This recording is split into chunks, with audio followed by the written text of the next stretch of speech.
So Porsche have announced a new model for the range. It's called the Porsche Macan T, and I'm basically going to tell you everything about it. It's literally just been announced and why it could really be the car to go for and why I'm really excited about it, particularly with my channel as well. So yeah, if you're interested in that, stay tuned. So this car is essentially the best of the base Macan, such a popular car. As you can see here on this Top Gear article, you can see that 88,000 Macans were sold last year. It's the reason Porsche make money. It's what allows them to build the special stuff, your GT3s, your 911s, and your special 718 Caymans as well. Now, the T is not sort of like an unfamiliar model.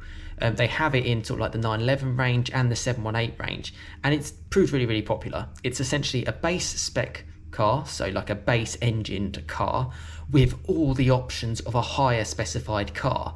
And we'll go through some of the options here, but in general, the T sort of gives you sort of like lowered suspension, the better wheels, better interior, everything sort of like sort of packaged into one. And the idea is that it's also meant to be lighter. That's what they say anyway. But as you can see some of the images here, it looks pretty similar. The one thing that you do get is the car is slightly lower, which I think is quite nice. They all come with PDK gearboxes, and the pictures are quite sort of dark in that this is the press release images essentially from Porsche. But just a little bit of information of what they're sort of promoting the car. They're saying it's 60 kilos lighter than, say, like an equivalent V6 in, say, the GTS, which it is. It runs the same EA AAA engine, the 2 litre that I have in my Golf R, but slightly detuned actually. So my Golf R has about 300 horsepower, whereas this Macan T has about 265. So it's a little bit less, but the engine is lighter, which ultimately allows you to get more performance. You know, you don't need more power essentially. 15mm lower chassis, I think that's cool. That's ultimately going to make it roll less.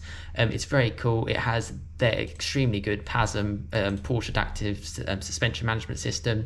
The front anti-roll bars are stiffer. Traction control's tweaked to make it a little bit different. And then obviously there's even more options you can go for because it's a Porsche. Prices start from 53,970 in the UK, and that is only about 700, 800 pounds less than the Macan S. But they've done this before with Ts, and they've proved very popular.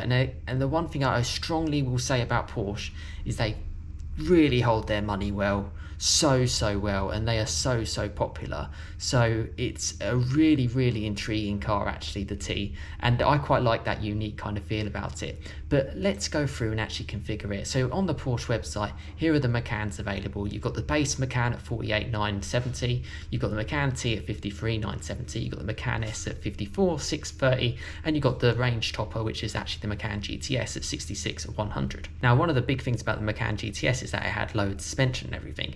Well, this Macan T has a very similar sort of setup, but let's spec it and see if we can get it to hopefully as good a price as we can. What I've always liked is that you don't have to option as much, and that's quite good, particularly on a Porsche where, I mean, honestly, the price options are endless.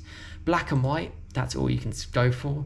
In terms of a free option, I probably would have some sort of metallic, but let's see the price. I mean, Miami blue is gorgeous. Carmine red, I mean, that kind of gives me a Macan GTS kind of vibe for better money. Crayon looks gorgeous as well. So those are the special paint option colours, which are £1,600. Metallic option is actually quite a reasonable by looking at it, £674. It's not too bad. A lot of people who have Macans want to be under the radar, I personally feel. I would go for something like the gentian blue. That looks really nice, but actually, I mean, there's so many gorgeous colours in the Macan range. I think the standard white and black I would probably avoid, and if you really want to go out there, carmine red and Miami blue looks fantastic, and the crayon looks fantastic. I'm going to stick with what I kind of thought before and go for gentian blue. I think that's a really nice colour. I think it's a really sort of like smart professional kind of spec. I think it highlights kind of the black areas as well on the car, and it looks good. It looks like a good car to me. I'm really excited that they've actually made it. Inside you get sort of like the new Porsche infotainment, nice PDK gearbox. Yeah, it's a lovely car.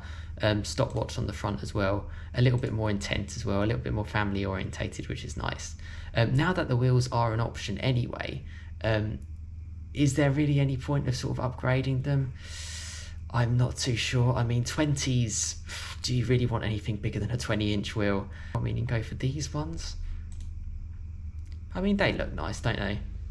Macan sport wheels look very nice, but you're paying another £300 on top of what actually looks like quite a nice set of wheels anyway.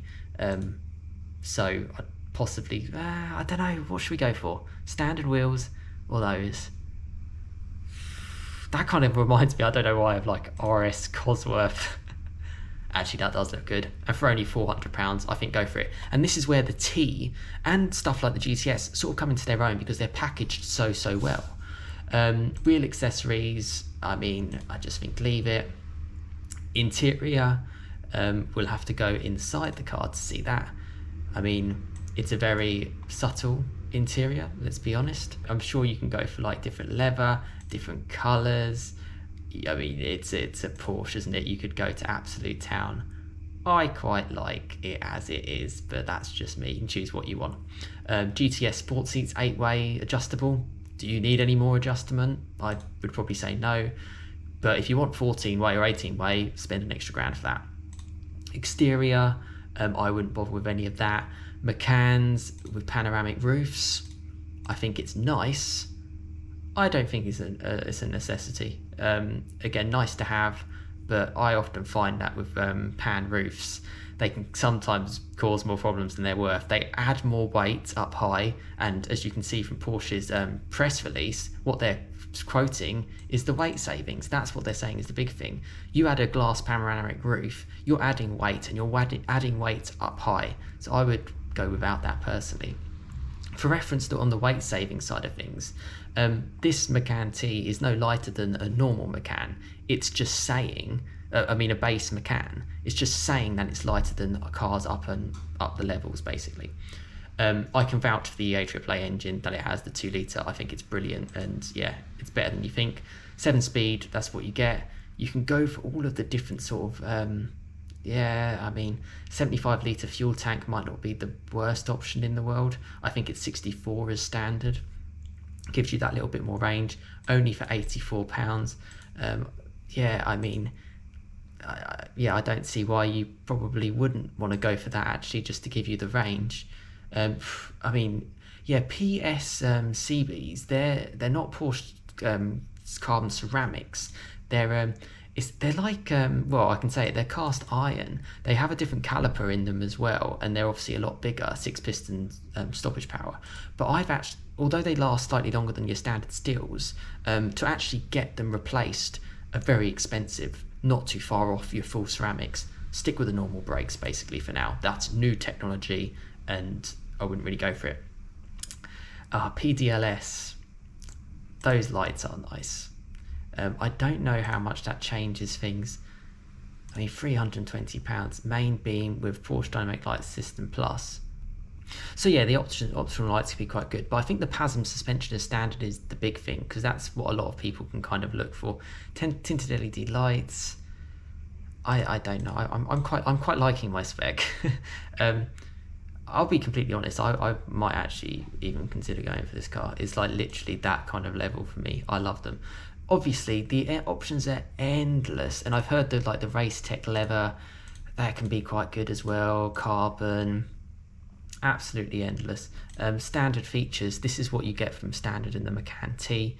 Side window trims in gloss black, roof spoiler in a gate grey metallic, twin gloss black sports pipe, Porsche logo, front apron. You get better traction control management, sports chrono package, so that's quite important. Decent brakes, 350mm are very good. PASM, that's the big thing, and it lowers the ride height as well, and the 20-inch wheels. All of this would cost money anyway.